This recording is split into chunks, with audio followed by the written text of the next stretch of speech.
लड़की ज्यादा जबान ना चला, नहीं तो जबान हलक से खींचकर बाहर दिखाई देते हैं। परेशान तो रहूंगा ना पार्वती, आखिर एक बेटी का बाप जो ठहरा। पार्वती, अब उसके हाथ पीले करने का समय आ गया है। पर हमारी आनंदी तो अभी सिर्फ 9 साल की है। अभी तो उसके पढ़ने लिखने और खेलने कूदने के दिन हैं। देख पार्वती, लड़कियां पराया धन होती है और जितना जल्दी इन्हें घर से विदा कर दे उतना अच्छा है। कल से आनंदी की पढ़ाई लिखाई बंद। पर बापू, इसमें मेरी क्या गलती है? आप मुझे पढ़ाई करने क्यों नहीं देते? तेरी गलती है कि तू एक लड़की है। लड़का होती तो क्या बापू? लड़का होती तो क्या? ए लड़की, ज्यादा जबान ना चला, नहीं तो जबान हलक से खींचकर बाहर निकाल दूंगा। बापू, मैं पढ़ लिख कर कुछ बनना चाहती हूँ। मेरी पढ़ाई ना रोको बापू। आनंदी, तुझे पढ़ना है तो पढ़, लेकिन सारी उम्र बाप की छाती पर यूं बोझ बनकर ना बैठ। पर बापू, अभी तो मेरी उम्र पढ़ाई लिखाई की है। मुझे पढ़ लिख कर डॉक्टर बनना है। पढ़ाई पढ़ाई पढ़ाई, आज तो तेरी इन किताबों का काम तमाम करके ही छोड़ूंगा। ये ले। नहीं बापू, मत छोड़ो बापू। मत छोड़ी। नहीं बापू, नहीं। बापू, ये तुमने क्या किया? तुमने मेरी इन किताबों को ही नहीं फाड़ा बापू, मेरी किस्मत फाड़ दी, मेरी किस्मत। ये कापी किताबें ना सिर्फ छोरों के हाथ में अच्छी लगती है, लड़कियों के हाथ में तो सिर्फ मेहंदी अच्छी लगती है, मेहंदी। पर बापू, मैं लड़की हूँ तो क्या हुआ? लड़का और लड़की तो हमारी दोनों आंखों के समान होते हैं। चुप कर आनंदी, और यह एहसान मान कि अब तक जिंदा है तू। कहीं बचपन में गला दबाकर मार दिया होता तो यह तेरी बकबक नहीं सुननी पड़ती आज। पर बापू, मुझे चूल्हा जलाना अच्छा ना लगे है। देख छोरी, जितना जल्दी हो तू चूल्हा जलाना सीख ले, उतना ही अच्छा है तेरे लिए। और हाँ, तेरा ब्याह तो होगा, वो भी कल के कल। अबला जीवन है तुम्हारी यही कहानी। आंचल में है दूध और आंखों में है पानी। मुझे माफ कर दे बेटी, तेरे बापू के जिद के आगे मेरी एक न चलेगी। माफ कर दे बेटी, मुझे माफ कर दे। इस प्रकार मात्र 9 वर्ष की छोटी उम्र में आनंदी का विवाह गोपाल राव जोशी से हो गया। बाल विवाह एक सामाजिक कुरीति है और इस कुप्रथा का शिकार होना पड़ा आनंदी को। 5 वर्ष बाद आनंदी 14 साल की हो गई है। उसके घर एक शिशु ने जन्म लिया है। देखते हैं आगे क्या हो। देखिए ना, इसे क्या हो गया है? इसका माथा तो अंगार की तरफ तप रहा है। इसे तो बहुत तेज बुखार है। आप बिना कुछ भी बोलते हैं, दीजिए मुझे। माधव, जल्दी से वैद्य जी को बुला के लाओ। जी, अभी बुला के लाता हूँ। ये तुम क्या कर रही हो आनंदी? भगवान की विभूति लगा रही हूँ। बस करो आनंदी, ये सब अंधविश्वास है। अरे आप यकीन तो कीजिए, भगवान की कृपा से इसका माथा ठंडा हो रहा है और बुखार भी उतर गया है ना बाबू? देखिए, दीजिए मुझे। उठो बाबू, आंखें खोलो, तुम्हें तुम्हारी माँ बुला रही है। आंखें खोलो, देखिए ना इसे क्या हो गया है। आंखें भी नहीं खोल रहा। आंखें खोलो बेटा। आप चुप क्यों है? आंखें खोलो बेटा, आंखें खोलो। आनंदी, हमारा बेटा कभी आंखें नहीं खोलेगा। नहीं, ऐसा नहीं हो सकता। मेरे बेटे को मुझसे कोई नहीं छीन सकता, कोई नहीं छीन सकता। पागल मत बनो आनंदी। माधव,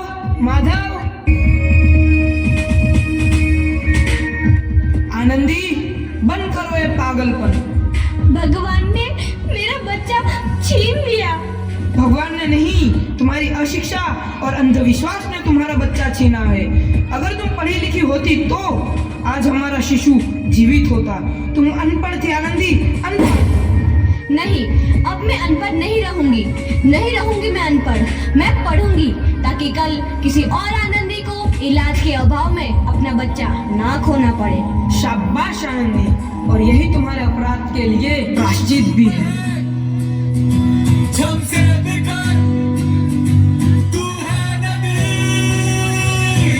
आनंदी, तुम्हारी 12वीं का परिणाम आ गया है। तुमने पूरे कॉलेज में प्रथम स्थान अर्जित किया है। आनंदी, तुम्हारी मेहनत रंग लाई है। तुम्हें शिक्षा वृत्ति मिली है। ये लो तुम्हारे अमेरिका जाने की टिकट। मुझे शिक्षा वृत्ति मिल गई। मैं अमेरिका जा रही हूँ, पर ये सब मैं अकेले कैसे कर पाऊंगी? आनंदी, अपने आप को इतना कमजोर क्यों समझ रही हो? फिर इतना पढ़ने लिखने का क्या फायदा? तुम अभी गवार की गवार नहीं हूँ मैं अब गवार।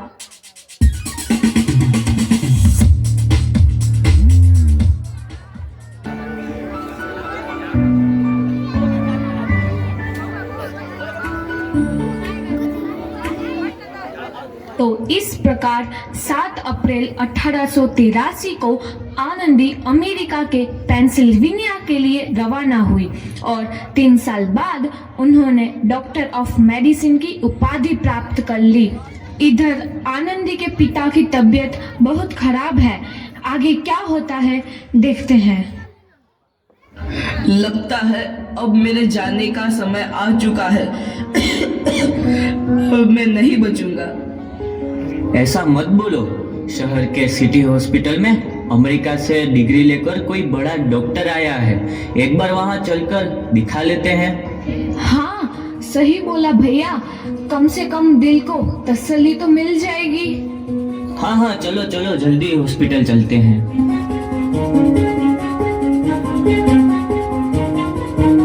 इस मरीज की हालत तो बहुत ही खराब है। कोई चमत्कार ही इसे बचा सकता है। ऐसा मत बोलो भाई। डॉक्टर साहब कब तक आ जाएंगे? लो आ गई डॉक्टर मैडम। डॉक्टर मैडम जल्दी देखिए, मरीज की हालत बहुत ही खराब है।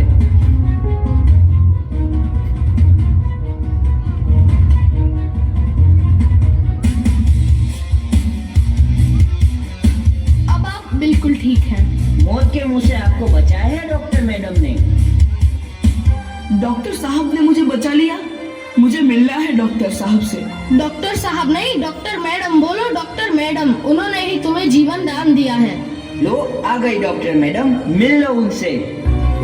डॉक्टर मैडम, आपका बहुत बहुत धन्यवाद। आपने मेरी जान बचाई। इसके बदले में मैं गरीब भला आपको क्या दे सकता हूँ? वचन चाहिए मुझे कि कभी ये नहीं कहोगे कि लड़कियां कुछ नहीं कर सकती। वचन?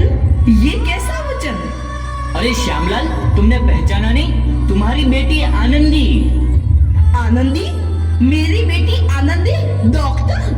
हाँ बापू, वही आनंदी जिसके लिए बचपन में तूने चूल्हा और दूल्हा के अलावा कुछ नहीं सोचा था। आनंदी, आनंदी मेरी बेटी, मुझे माफ कर दे। मैं तेरा गुनहगार हूँ बेटी।